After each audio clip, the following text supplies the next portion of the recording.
Now, the Prime Minister and the Home Secretary, Theresa May, have got their fingers crossed they can contain a rebellion in the Commons tonight as MPs vote on whether to rejoin the European arrest warrant. At one point, there were reports of up to 100 Eurosceptic Conservatives planning to rebel. But after a heavy-duty lobbying campaign by Number 10 and Theresa May, that number is thought to have fallen. Britain opted out of all 133 EU justice measures in 2013. The government now proposed that we rejoin 35, and there'll be a Commons vote on this today. The most contentious is the European arrest warrant. The warrant is valid across all EU member states and enables swift extradition of suspects or criminals to face trial or to serve a prison sentence. Over 4,000 people have been repatriated under a European arrest warrant since April 2009. The Home Secretary and senior judges have warned that without the warrant, Britain could become a safe haven for criminals. Critics have dismissed this as scaremongering and say that readopting the proposals would represent a slide towards a European-wide justice system. They've also complained that the government is wrapping the vote on the warrant in with 35 other justice measures and therefore denying the opportunity for a proper vote. The government's efforts to deter potential rebels seem to have reduced their numbers, and with Labour and Lib Dems backing it, the vote should pass. Now we're joined by one of the MPs who's been planning to rebel later today, Jacob Rees-Mogg. He's on College Green. Welcome back to the Daily Politics.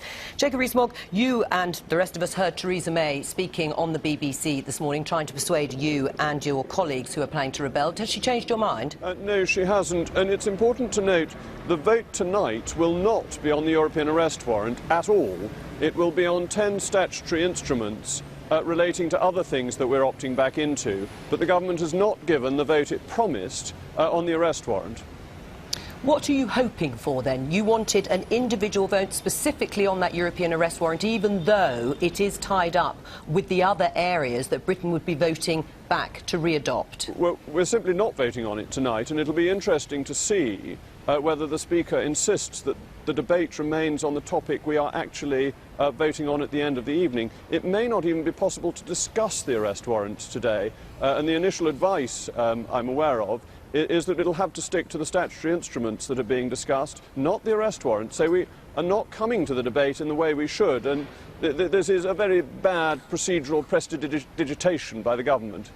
OK. I mean, in terms of what Theresa May has actually said, though, on the principle and core of the argument, has she persuaded you in any way to change your mind? I'm afraid the Home Secretary has not persuaded me by a mixture of scaremongering and speculative guarantees that the changes brought into British law, supposedly to protect people from extradition, will after the 1st of December only be valid if the European Court of Justice accepts them. It will be out of our hands. So to say that they have brought in dual criminality and excluded the most minor matters is deeply speculative, because the Court of Justice of the European Union will decide. Right. I mean, she's guaranteeing safeguards. I mean, that's how she's put it. So you're saying that she is not able to deliver what she's promising? The safeguards are in British law, and from the 1st of December it'll be a matter of European law. So no, the safeguards are at best speculative, at worst misleading. But are your objections specifically about the European arrest warrant, Jacob Rees-Mogg, or is it about a campaign, a wider campaign, against the European Union? Well, it's actually further than the arrest warrant, because I'm glad to say Stuart Wheeler is bringing a judicial review against this, because the European Public Prosecutor would be able to use the arrest warrant, and that's specifically protected by referendum lock. So it goes much further. It is a big step towards Europeanising our criminal justice system. Right. What about the number of rebels? Why are they dropping? I mean, it was talked about there'd be 100 rebels, or at least like-minded MPs, in terms of your views on the European arrest warrant, but that figure has dropped. So they've either been persuaded by Theresa May's argument, or they're just not convinced that this is the right time and place for a battle over the EU. Well, I said two things on that. First of all, there was a whipping operation to go around saying the number was very high, and then the same people went round a week later saying it was very low. That's classic spin that whips officers do, and is perfectly reasonable politics, but the 100 was never really a serious figure, I don't think. And the other point is there will not tonight be a vote on the arrest warrant. And so people who feel strongly about the arrest warrant may well decide to abstain or absent themselves because they can't vote on the key issue. And this is most important because many members of the government, including the Home Secretary, promised a vote on the arrest warrant, and they are not delivering on their promise. Right, well, let's go to Greg Barker. Why isn't there a particular vote on the European arrest warrant? The Prime Minister promised it, I believe, at Prime Minister's questions. Well, I haven't seen the order paper this morning, so I haven't been into the into the chamber. Well, so I take Jacob's word, of course, on this matter. Well, and what's your view? Is that a rather cynical step, then, by the Prime Minister and Number 10 having promised it is being reneged on? It seems like a sensible step. There's a lot to get through. We've got a number of other important measures as part of this bundle that the Commons will be considering today. I have to say, I'm not breaking into a cold sweat over a procedural matter in the House of Commons. The fact remains, I think Theresa May's done a really good job. David Cameron has rejected 133 measures, come back with a much more focused set of measures around justice that we will be voting on tonight.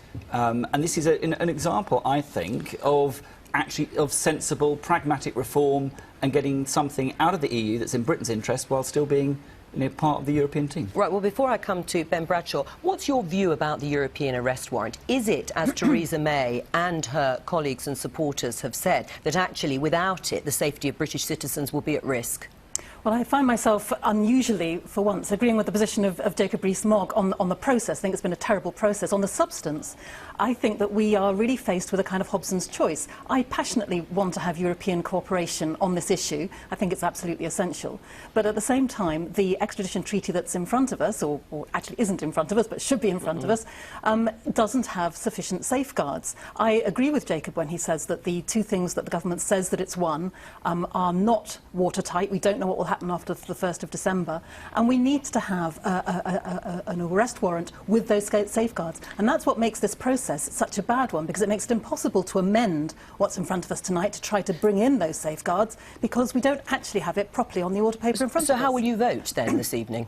I'm going to listen to the debate, and to be honest, I feel completely conflicted. As Jacob says, we're not even talking about the arrest warrant potentially in tonight's debate. It's not on the order paper. The government has completely, played a game of smoke and mirrors here, pretending that this is what it's about, and in fact they're stopping us having that debate. So they've made a complete mockery of the system here. The subject on which Jacob Rees-Mogg and a significant number of his colleagues, admittedly that does seem to have been reduced, but a significant number of his colleagues feel very strongly about, isn't actually going to be debated.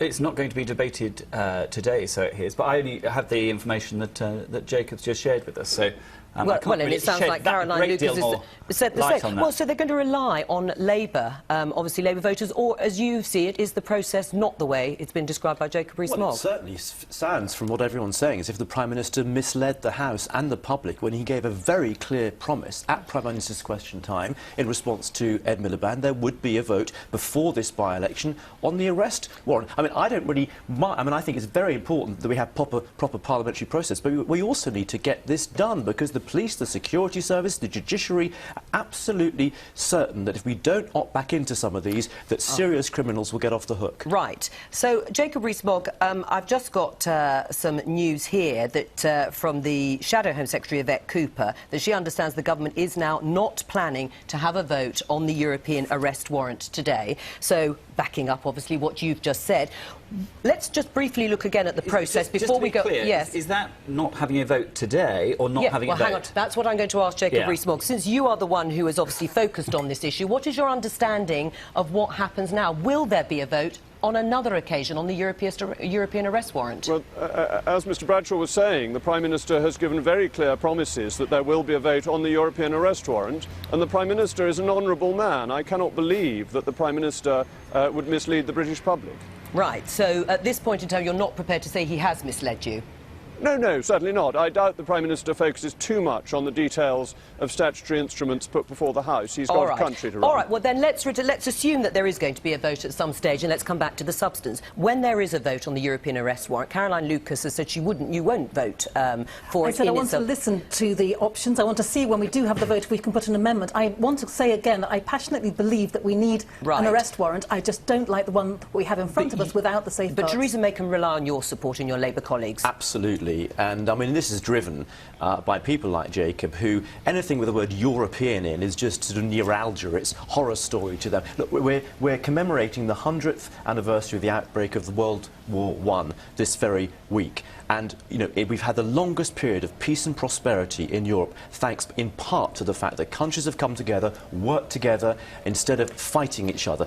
Surely we're big enough to accept that. I am a passionate pro-European, and I want you to accept that there are some people, including human rights organisations, who are deeply worried about the arrest warrant as it stands because there aren't sufficient safeguards. So I completely agree with you. They would also be very worried if they found serious criminals and terrorists getting off the hook. Yes, so the judiciary and police and security services. No one is suggesting doing nothing. What we're suggesting is that you could have this for a year while we put in place an alternative that has the safeguards that we need. All right, but is it, Jacob Rees-Mogg, because of the issue of Europe?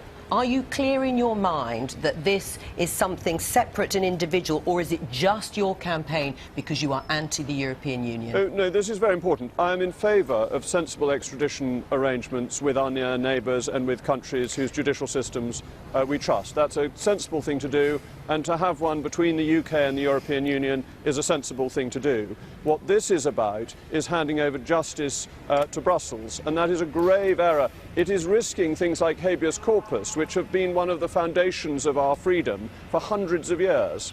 Right, but actually the public don't agree with you, the police and the security services don't agree with you, and nor do the Home Secretary. You would risk putting British citizens in the line of danger, and we go back to the bad old days of criminals living the high life on the Costa del Sol. Well, I think that's simply wrong and exaggerated. Well, is it wrong, though, Jacob Rees-Mogg? Well, the numbers who have been brought back into the United Kingdom are in the low hundreds, compared to 400,000 people on average indicted every year. It is an important but small part of our criminal justice system, and it is better to maintain criminal justice under the UK's own systems. Right, Jacob Rees-Mogg, while we've got you here, let's turn to something not completely unconnected, and that's the Rochester by-election. Let's look at you campaigning over the weekend. Last weekend? Last weekend. Yes, we've got to talk about politics, so you've got to say what you think about UKIP. I think they're completely nuts. Well done. I've come to Rochester to help the Conservative candidate in the by-election, to do a bit of delivering and campaigning. I'm a great lover of by-elections and have been to most but not all since 1986, and to really help the Conservative Party get their message across and get their vote out. Jacob Rees-Mogg, what age do you start canvassing in your family? Oh, as young as possible. My children are all absolute stars at canvassing. They're much better at it than I am. I see. Do you think they help you when you're actually on the doorstep for a sympathetic vote? Oh, hugely. My children hand out leaflets at 5 times the rate I do. People are reluctant to turn away a leaflet from a child, whereas with an elderly fellow like me, they turn it away quite happily. Yeah, but is it backfiring, that policy? Too many Tory MPs and their children, in this particular case, being sent to canvass in Rochester and Strood. Apparently the constituents are extremely fed up that actually MPs are now just licking envelopes and not walking the streets. Well, I hope they've got self-seal envelopes rather than having to lick them. It's a bit hard work for one's tongue doing all that. Campaigns happen like this, and inevitably you want to campaign as hard as possible, but you don't want to annoy the electorate. They've only got a short time to go now, just over a week, so I expect they'll live. All right, Jacob Rees-Mogg, thank you. Thank you. And we'll come